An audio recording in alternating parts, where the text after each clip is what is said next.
מושבניקית מעמק יזרעאל, עובד הייטק ברחובות, מתנחלת מדרום הר חברון ונערה מהרצליה. כולם קמים בבוקר ונועלים אגפי עבודה אוסטרליים. הנעליים האלה הפכו לכל כך מזוהות עם הישראלים, שזאת אולי הדרך הכי קלה לזהות אותנו בחו"ל. איך הן הגיעו לכאן? ואיך נהפכו לכל כך פופולריות בישראל?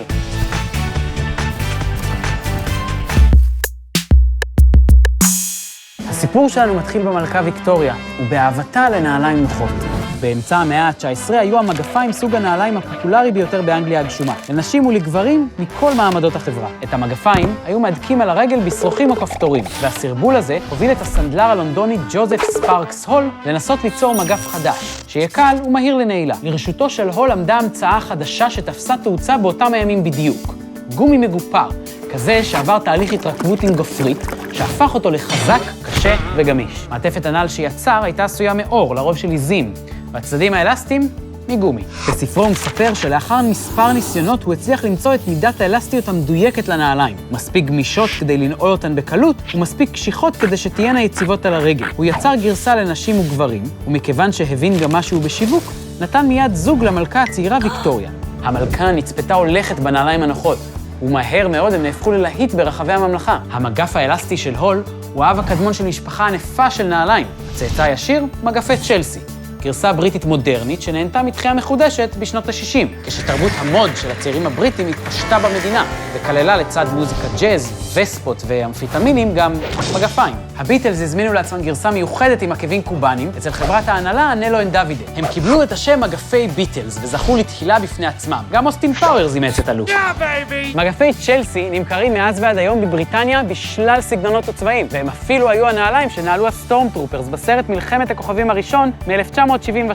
צבועות בלבן כמובן. הפופולריות של המגף האלסטי לא נעצרה באנגליה, והגיע גם ליהלום שבכתר האימפריה הבריטית, הודו. בשנות ה-20 הומצאו בעיר ג'ודפור מכנסי רכיבה חדשים שמגינים על השוקיים האחוריות, ומאפשרים בפעם הראשונה לרכוב במגפיים נמוכים. נעלי הרכיבה הנמוכות שהגיעו ממכנסיים החדשים קיבלו את השם מגפי ג'ודפור, ובגרסה מאוחרת שלהם הופיעו גם הצדדים האלסטיים. כך אולי הבוקר האוסטרלי האגדי, R.M. וויליאמס, קיבל את הרעיון להתחיל למכור ב-1932 מגפי רכיבה אלסטיים לאוסטרליה. המחירות הצליחו, והבוקרים החלו להשתמש בהם כנעלי עבודה רגילות. כך נולד הצאצא האחרון של המגף האלסטי המקורי, מגף העבודה האוסטרלי. מפעלים נוספים לייצור נעליים הלכו בעקבות וויליאמס, והחלו לייצר מגפיים בהם הצדדים אלסטיים. בשנות ה-60, בזמן שמגפי צ'לסי העירוניים הופכים ללהיט בלונדון, מחליטה להצטרף לטרנד חברה לייצור נעליים בשם בלנסטון, תנאי תזמני. שהדבר הכי מפורסם שיצא ממנו הוא עדיין השד התזמני. הם קיבלו את הכינוי בלאניז, והפכו לכל כך מזוהות עם האוסטרלים, שיש אפילו להקת סטפס בשם טאפ דוגס, שרוקדת רק בהן. כל ההיסטוריה האנגלו-סקסית המפוארת הזאת פסחה על ארץ ישראל.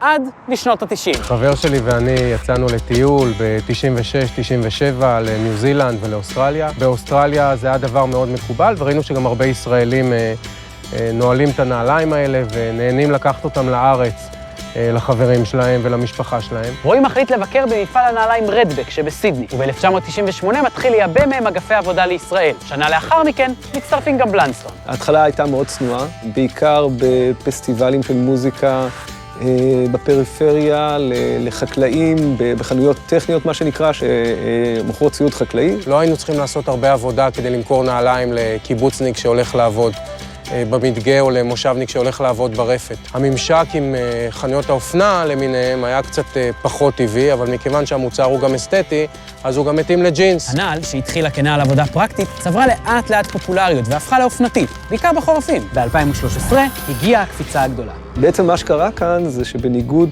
לתנועה הקלאסית של הפצה של מוצר ושיווק של מוצר, שזה בעצם מתחיל מהמרכז ומשם זה מגיע לפריפריה, זה היה לחלוטין הפוך, ואז כשזה תפס מאוד חזק בפריפריה בעצם, משם זה זינק למרכז והפך להיות פריט מאוד אופנתי. ישראל הפכה למעצמה של מגפי עבודה אוסטרליים. אחרי אוסטרליה וקנדה, בישראל נמכרות הכי הרבה נעליים כאלה, ובמחירות לנפש, ישראל מובילה בפער גדול.